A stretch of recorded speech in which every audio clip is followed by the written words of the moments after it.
All who wander are lost, सभी भटकने वाले गुम नहीं होते हैं। इस पर हम आज पूरी चर्चा करेंगे और समझने की कोशिश करेंगे कि इसमें किस किस तरीके के कंटेंट आने चाहिए। हमारा प्रयास है कोलैबोरेटिव स्टडी के इन्वायरमेंट को ग्रो करना यूट्यूब पर अपने चैनल के माध्यम से, ताकि सभी गंभीर प्रतियोगी इसमें एक पार्टिसिपेटिव रोल अपना निभाते हुए अपने अपने सुझाव दे सकें और एक बेहतर इन्वायरमेंट क्रिएट किया जा सके, ताकि तैयारी को हम ज्यादा सही एक्यूरेट डायरेक्शन में ले जा सके।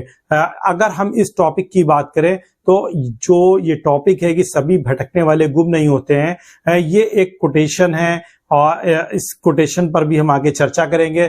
लेकिन पहले ये देखते हैं कि वंडरिंग क्या है। देखिए, अगर इस टॉपिक की बात करी जाए, not all who wander are lost, तो इसमें 3 इंपॉर्टेंट पॉइंट है। एक तो नॉट ऑल यानी सभी लोग, कुछ लोग जो वंडर करते हैं वो, यानी वंडरिंग क्या चीज है, और लॉस्ट गुम लोग होते हैं, यानी भटकने वाले गुम लोग होते हैं। वो सभी लोग ऐसे नहीं होते हैं, बल्कि उनमें से कुछ विशिष्ट चरित्र वाले होते हैं, विशिष्ट स्पेशल कैरेक्टरिस्टिक वाले होते हैं। तो हमें इस वीडियो में इसी को चर्चा करनी है और आपको ऐसे की यही थीम रखते हुए आगे बढ़ाना है। तो वंडरिंग क्या है, पहले तो हमको इसमें यह डिसाइड करना होगा कि वंडरिंग क्या है। तो जब कोई मूव करता है एमलेसली, यानी विदाउट एनी इंटेंशन, उसका किसी भी डायरेक्शन में कोई स्पेसिफिक डायरेक्शन नहीं है, कोई उसका पर्पस नहीं है और वो ऐसे घूम रहा है, तो उसको हम क्या कहते हैं, वंडरिंग कहते हैं। और इसको मेंडरिंग या रोमिंग कहते हैं, यानी एक तरीके का भटकना, घूमना। और ये हम क्या करते हैं कि हमारा कोई गोल माइंड में सेट नहीं होता है कि हम किस डायरेक्शन में जा रहे हैं, बस ऐसे ही घूम रहे हैं। और ये फिजिकली भी हो सकता है।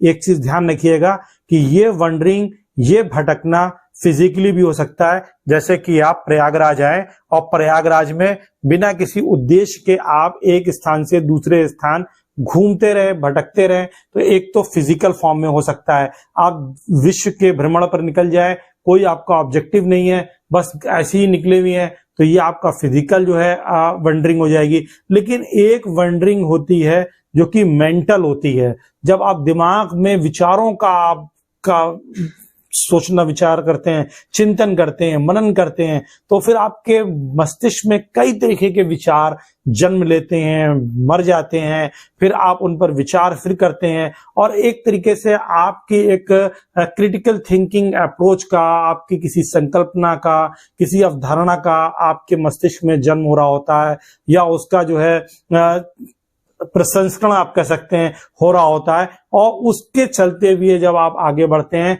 तो वो क्या कहलाती है, मेंटली रोमिंग यानी वंडरिंग कहलाती है, कि मेंटल वंडरिंग। और इसी चीज को हमको बताना है, जो मेंटल वंडरिंग है वो मेटामॉर्फिकल वंडरिंग है, क्योंकि इसमें हम मेंटल वंडरिंग करते हैं, इमोशनल वंडरिंग करते हैं, और इसके आधार पर हम ये चीज यहाँ पे डिसाइड करते हैं कि ये जो भटकना है वो कभी कभी एमलेसली होता है, कि जैसे बिना किसी कारण के हम कुछ सोच रहे हैं, उद्देश्यहीनता उसके अंदर, एमलेसनेस है। हम इसको एक एग्जाम्पल के माध्यम से और समझने की कोशिश कर रहे हैं कि अगर हम बात करें कि वंडरिंग की तो नेगेटिव और पॉजिटिव इसके एस्पेक्ट भी हो सकते हैं। अगर हिस्टोरिकल कंटेक्स्ट में अगर हम जाएं वंडरिंग के, तो इस वंडरिंग के कुछ हिस्टोरिकल एविडेंसेस इस तरीके के हैं जो ये डिसाइड करते हैं, ये फैक्ट ये बताते हैं कि जब आप वंडरिंग करते हैं तो इतिहास बनता है, आप हिस्ट्री बनाते हैं, संसार में, जगत में एक नया परिवर्तन होता है, किसी नई चीज की खोज होती है, इन्वेंशन होता है, अन्वेषण होता है। तो जब, जैसे कि फॉर एग्जाम्पल अगर हम न्यूटन को ही ले लें, न्यूटन एक स्टोरी है ना कि एप्पल के पेड़ के नीचे लेटा हुआ था, एक सेब गिरा, वो सो रहा था और उसका मूड बहुत डिस्टर्ब हुआ और उसने इस बात पर विचार यानी मेंटल वंडरिंग शुरू करी कि ये सेब मुझ पर क्यों गिरा, पेड़ के नीचे क्यों आया, ऊपर क्यों नहीं गया, और फिर that lead to the discovery of the gravitational force. तो कितनी बड़ी इन्वेंशन हो गई इस मेंटल वंडरिंग से। तो ये उसने सोचना शुरू किया और उसका परिणाम क्या निकला कि जिसने पूरे हमारे मॉडर्न साइंस को, फिजिकल साइंस को चेंज करके रख दिया। तो ये एक बहुत इंपॉर्टेंट है। अगर हम बात करें हिस्टोरिकल पॉइंट ऑफ व्यू में भी, तो वास्को डिगामा को आप दे सकते हैं कि उसने इंडिया आया, यात्रा करी। मार्को पोलो ने चाइना की ट्रेवल किया। इब्न बतूता ने जो है पूरे अफ्रीका की जर्नी करी, एशिया भी आया, इंडिया भी आया था वो मोहम्मद बिन तुगलक के समय में। तो ये सब क्या है, फिजिकल वेंडरिंग है। और फिर इसी फिजिकल वेंडरिंग का हमारे संस्कृति में एक बहुत बड़ा योगदान है आदि शंकराचार्य जी का। और आदि शंकराचार्य जी ने पूरे देश का भ्रमण किया, लंबाई यानी साउथ, नॉर्थ, ईस्ट, वेस्ट हर दिशा में गए और फिर उन्होंने 4 मठों की स्थापना करी। तो यह सांस्कृतिक एकता और सांस्कृतिक बंधन में बांधने को और देश को एक राष्ट्र के रूप में पुरोने के लिए जो उन्होंने फिजिकल एक तरीके का जर्नी करा, उसके परिणाम में भारत एक संस्कृति के रूप में ज्यादा सुसंगठित होकर के उभर करके सामने आया। तो ये पॉइंट भी आप मेंशन कर सकते हैं। फिर अगर हम बात करें कि जब पर्पस होता है जर्नी में तो वो ज्यादा मीनिंगफुल हो जाता है, ज्यादा फ्रूटफुल हो जाता है। और ये हमको दिखाना है इसी वीडियो के अंदर, इस एसे के अंदर, कि किस तरीके से लोग एडवेंचर करते हैं और ये फिजिकल और ये मेंटल जो आपकी वंडरिंग होती है वो आपकी अगर एमलेस है तो भी वो कभी कभी उपयोगी हो जाती है। लेकिन अगर आप किसी सउद्देश्य, मीनिंगफुल और विद एम आप अगर करते हैं तो निश्चित रूप से उसके परिणाम, चाहे वो फिजिकल आपकी वंडरिंग हो और चाहे वो आपकी मेंटल वंडरिंग हो, दोनों आपके लिए, समाज के लिए, राष्ट्र के लिए, विश्व के लिए बहुत ही उपयोगी होती है। और आइंस्टीन को भी आप देख सकते हैं इसी तरीके से कि आइंस्टीन ने भी जो खोजें करी तो वो उनकी वो मेंटल वंडरिंग ही थी और फिर सेल्फ डिस्कवरी थ्रू वंडरिंग।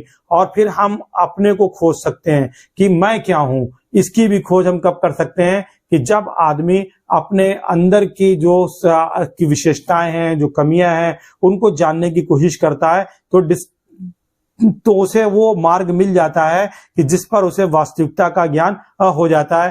फिर वो अपने अंदर उस तरीके के वैल्यूज, डिजायर और पैशंस उसके अंदर आ जाती हैं कि जिसके आधार पर उसकी अंडरस्टैंडिंग जो है वो ज्यादा डीपर हो जाती है और फिर सोसाइटी को वो कंट्रीब्यूट करता है। जैसे कि मैंने भी एक एग्जांपल अल्बर्ट आइंस्टीन का दिया कि उन्होंने एक्सपेरिमेंट्स किए, अनकन्वेंशनल आइडियाज दिए, जिसके जरिए रिवोल्यूशनरी आई, क्रांति आई और फिर अंडरस्टैंडिंग ऑफ फिजिक्स जो है पूरी तरीके से बदल गई। तो ये आपके एसी की थीम होनी चाहिए। अगर आपने इस आधार पर एसे को लिखा है तो निश्चित रूप से आपके लिए ये एक बहुत ही मीनिंगफुल एसे हो जाएगा और इस चीज को आप मेंशन कर सकते हैं। लेकिन वंडरिंग और पर्पस में एक आपका जो है बैलेंस होना चाहिए। अगर वो बैलेंस नहीं है, सिर्फ विदाउट पर्पस है, विदाउट एम आप वंडरिंग कर रहे हैं तो निश्चित रूप से वो आपका समय की बर्बादी होगी। लेकिन अगर आप विद एम, विद पर्पस अगर करते हैं तो निश्चित रूप से आप कहीं ना कहीं समाज के लिए भी कंट्रीब्यूशन कर रहे होते हैं। अगर आपको ये वीडियो हमारा अच्छा लगे तो लाइक और शेयर जरूर करें। Thank you so much.